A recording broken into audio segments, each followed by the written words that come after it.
கன்னிராசிமை என்பர்கள் அது வளர்பிறை தான் எல்லாத்துக்குமே. வளர்பிறை ஞாயிற்றுக்கிழமை வளம் வந்தால் மிக பெரும் சிறப்பு உங்களுக்கு. சோதிடம் என்பதே கணக்கு தான்.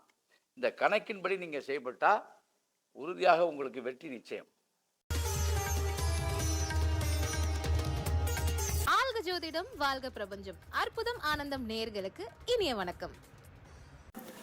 கன்னிராசிமை என்பர்கள் பிரச்சனை எதுவானாலும் உள்ள கிரக தோஷம், ஏவல் பிள்ளை சூனிய பார்வை, இதுவரைக்கும் உள்ள தோஷங்கள், இந்த பார்வையால் ஏற்படக்கூடிய பார்வை கோளாறுமாங்க. அதே மாதிரி இறை வழிபாட்டாலேயே நீக்கிக் கொள்ளலாம். பரிகாரங்கிறது கூட ரெண்டாவது. அப்படி இறை வழிபாட்டால் நீக்கலாம்னா சூட்சமத்தோடு நீங்கள் செயல்பட்டால் நீக்கிக்கலாம். நாம் இப்போ விஷ்ணு துர்காவுடைய கோயிலில் தான் உட்கார்ந்துருக்கோம். விஷ்ணு துர்க்கை என்பவள் கண்ணனுக்கு முன் பிறந்தவள். மகாவிஷ்ணுக்கு உரிய அனைத்து விதமான தன்மைகளும் அருளும் நிறைய பெற்றவள். அப்படிப்பட்ட மாபெரும் சக்தி, அகிலாண்ட கோடி பிரம்மாண்ட நாயகி என்கின்ற பட்டம் அவளுக்கு.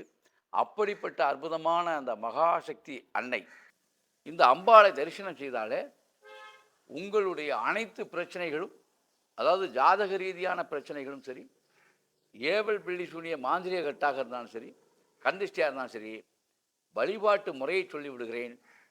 யார் எப்போ வரணுங்கிற கணக்கு இருக்குது. எல்லா நேரத்துலையும் எல்லா இடத்துக்கும் யாரும் போகிறதுனால எந்த பலனும் ஏற்பட்டு விடாது. சோதிடம் என்பதே கணக்கு தான். இந்த கணக்கின்படி நீங்கள் செயல்பட்டால் உறுதியாக உங்களுக்கு வெற்றி நிச்சயம். கன்னிராசிமை என்பர்கள் கன்னிராசிமை என்பர்களை பொறுத்த வரைக்கும் 5 முறை பாசிப்பயிறு புதன்கிழமை தான் உங்களுக்கு ஏற்ற நாள். 5 விளக்குகள் ஏற்றி அம்மனை வழிபட உங்கள் பிரச்சனை அனைத்தும் தீரும். ஆகவே அன்பர்களே, இது பார்க்க எளிமையாக இருக்கும். இதை பயபக்தியோடு நீங்கள் திருச்சி மாவட்டம் மணப்பாறை வட்டம் பொன்முச்சி ஆலயத்துக்கு நீங்கள் முழுமையாக பயபக்தியோடு அம்மனை வேண்டி நான் சொன்னபடி செயல்பட்டால் கண்டிப்பாக நீங்கள் மாறுதலை, வாழ்க்கையில் முன்னேற்றத்தையும் அடைவீர்கள் என்பது திண்ணம். ஆகவே என்பர்களே, உங்கள் வாழ்க்கையில் அற்புதம் ஆனந்தம் செழிக்கட்டும். அற்புதம் ஆனந்தம்.